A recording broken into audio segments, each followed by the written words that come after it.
Well, hey there, everybody, and hello from Dicky Poo here. So I got a few requests to review a certain Joker movie. So to please those people, I finally got to watch Batman: The Killing Joke. I think that's the movie they wanted me to watch. I actually took a college course in comic books, surprisingly, and I did an entire report on this specific graphic novel.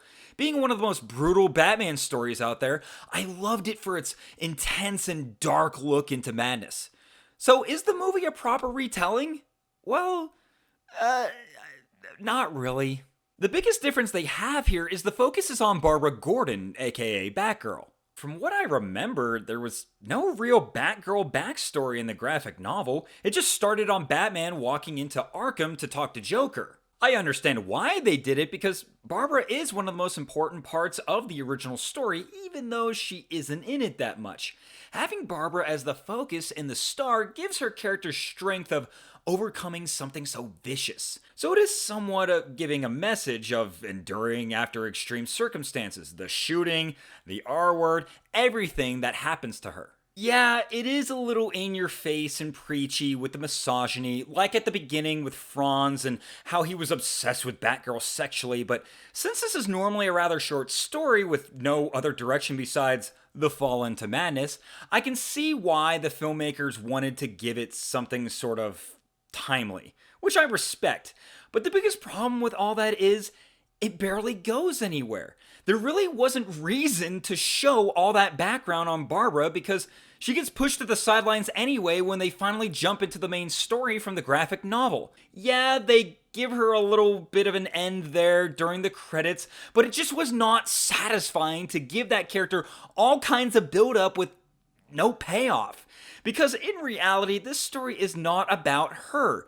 And the beginning tried to make it be. Either change the story and centralize it around her, or don't have that backstory at all. The part where the graphic novel actually begins with Batman walking into Arkham to talk with Joker isn't until about half an hour into this, and honestly, it follows the story almost verbatim. The backstory of the Joker was one of my favorite parts of the original story.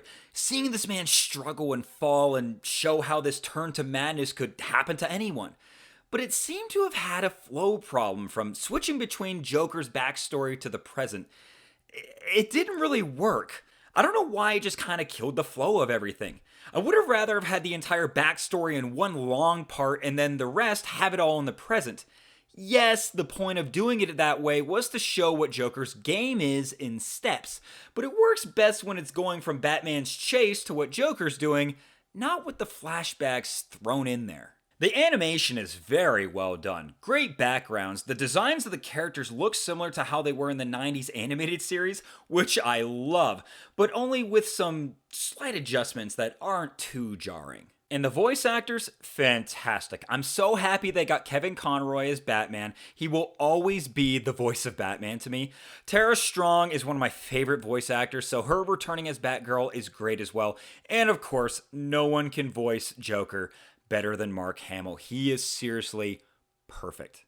I know this is one of the most popular and darkest Batman stories out there, but I want to see an animated TV series of this dark and R-rated style of Batman. I feel this story only scratches the surface with the potential of what a brutal Batman, and especially Joker story could be. So is this movie bad by any means? No. And as I said, the animation is great, the voice actors are excellent, and the story, for the most part, follows the amazing graphic novel. But the addition of Barbara's story before the main one is kind of a waste of time and doesn't go anywhere. Which is a shame because I would have liked Barbara to get some true justice out of this. I think I would give this a 6 out of 10.